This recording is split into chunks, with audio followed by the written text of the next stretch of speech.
Remember how optimistic the media was during the Arab Spring? For some reason, people were expecting the new governments to endorse freedom, liberty, and democracy. And remember how disappointing and violent the Arab Spring turned out to be? The thing is, revolutions are hard to predict. Endless media exposure gives the idea that we know what is taking place in the streets. But from past experiences, we should know by now that is often misleading. For example, in the case of Kiev, did the crowd truly represent every segment of Ukrainian society? Perhaps that is what the Polish, German, and French officials believed when they negotiated the agreement between the opposition and the former president Yanukovych. But I don't believe the crowds in Kiev properly represented the interests of Eastern Ukrainians or even Crimean Ukrainians.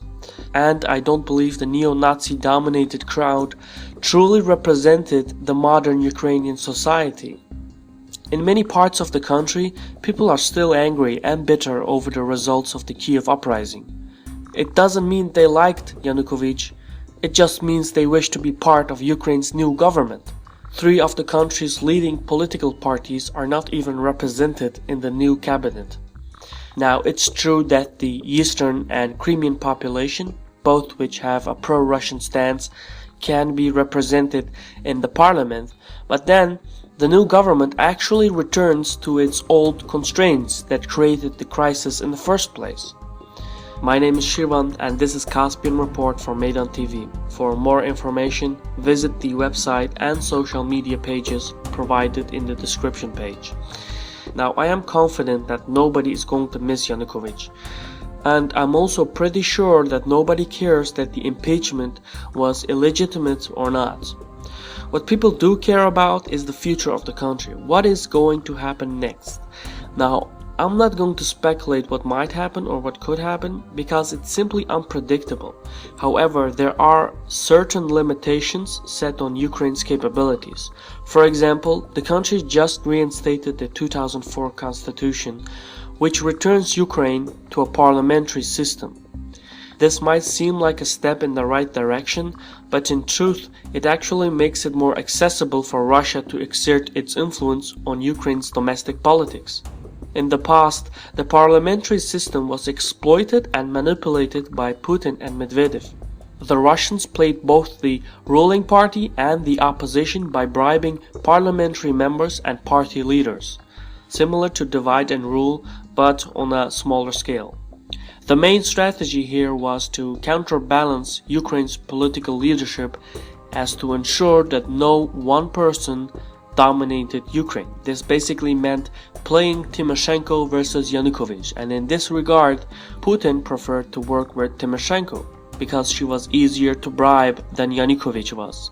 When the Russians withdrew their support for Tymoshenko in 2010 because of Medvedev's personal motivations, Yanukovych was given the green light to take her down, and without any counterbalance, Yanukovych moved in to strengthen his position by forming a presidential republic. Obviously, the Russians were upset because they had to find other methods of exerting their influence on Ukraine, and they did, but the point here is that by returning to a parliamentary system, Ukraine has in fact reopened its back door for the Russians. The reason why I'm backtracking all this is to show the constraints that the former president Yanukovych faced. And this explains how Ukraine's pro-Western revolution in 2004 returned to a pro-Russian trajectory.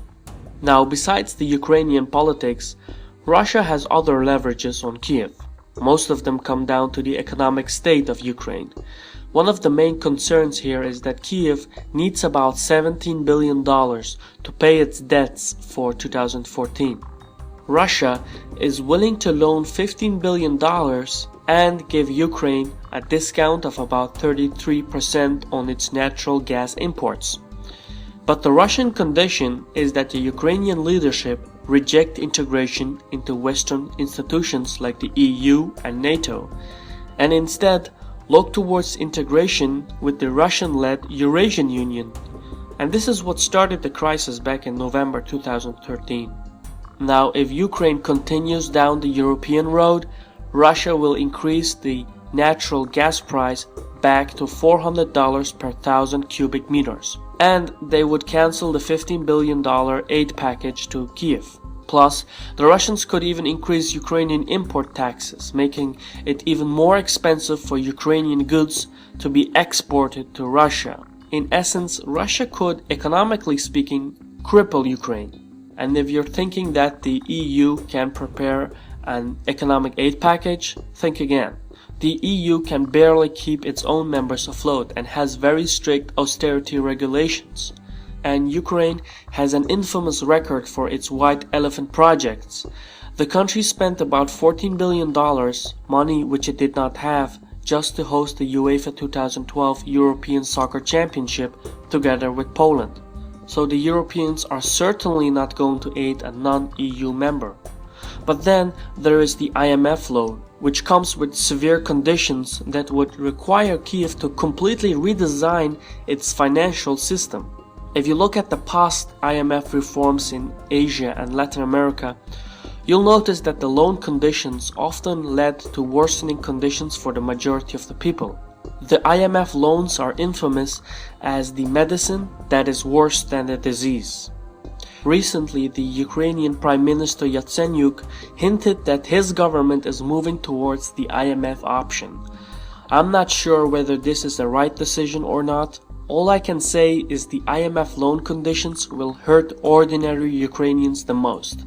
One example of the IMF conditions is that the government makes drastic cuts in the energy subsidies. This would essentially mean that ordinary Ukrainians would have to pay a record-breaking price for heating their homes. That is not going to be accepted. The IMF approach will also hurt the country's public servants, as the government would have to make cuts on their salaries. Overall, the IMF reforms would significantly decrease the quality of life for Ukraine's middle class and lower class. And in a country as polarized as Ukraine, this is the last thing you want. So it's not hard to imagine that the IMF conditions will lead to new mass demonstrations and possibly a whole new revolution. Despite the risks, the Ukrainian leadership seems determined to get the IMF loan approved by the parliament. I'm not sure if they will approve it or not. It seems unlikely, but if they do, then this whole crisis is merely a prequel to a set of events to come later this year. What I do know is that neither the Russians nor the Europeans want to see Ukraine go bankrupt. Such an event would have effects on the markets and economies of neighboring countries, especially Russia and the former Soviet states of Moldova, Belarus, Georgia, Azerbaijan, Armenia, and Kazakhstan. So what's most likely to happen is that everyone makes a small contribution, just enough to keep Ukraine from total collapse. But this is obviously an unsustainable situation. The only upside to this is that seasons are changing. Winter is making way for spring, and that means the population of Ukraine needs less natural gas.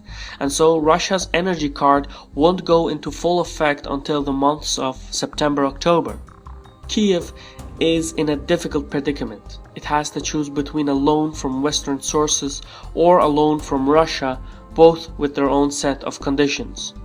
As if the economic factor isn't a challenge on its own, Russia has one more leverage on Ukraine, that is its military presence in southern Ukraine in the Crimean Peninsula.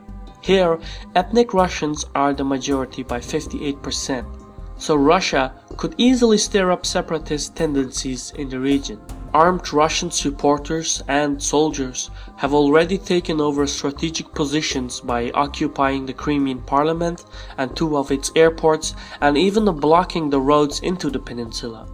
Russian APCs were seen deployed outside the military base, which is a clear violation of Ukraine's territorial integrity. And now Moscow is also extending Russian passports to Ukrainian citizens in the Crimean Peninsula. This reminds me of the 2008 Georgian War, in which Moscow extended Russian citizenship to the separatist regions of Abkhazia and South Ossetia. What happened was that Russia invaded Georgia on grounds that it was protecting its own citizens.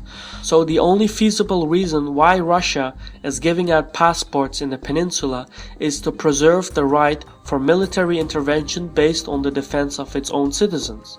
And this falls within the Russian military doctrine known as the Medvedev Doctrine.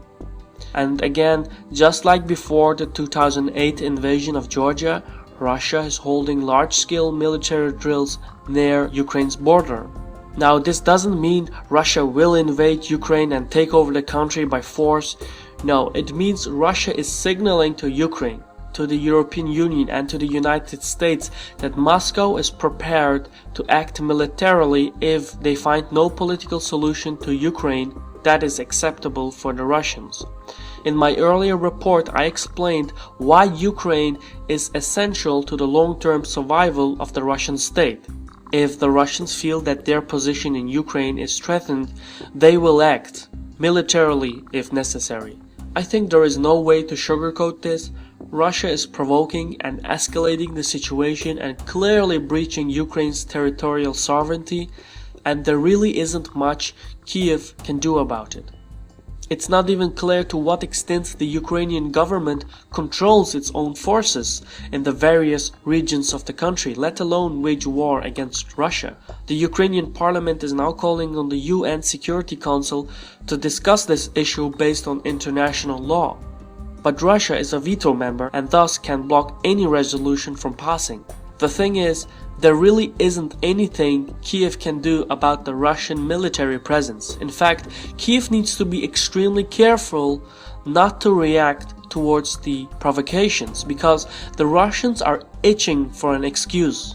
And even though there has been a lot of international reaction towards Russia's behavior, nobody has the military capabilities to stand up against Russia. At least not now.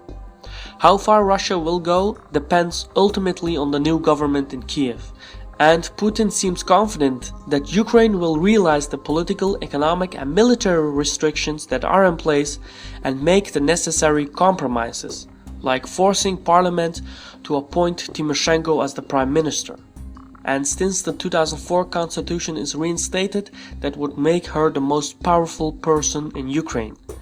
As I pointed out in an earlier Caspian report, the Russians can work with her.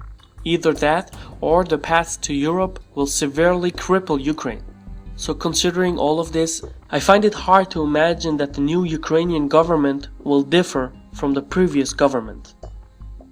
This was a Caspian report by me, Shirvan, doing a report for Maidan TV. Be sure to visit the provided website and social media pages for more information on Caspian Report and Maidan TV. And as always, thanks for watching and sağ ol.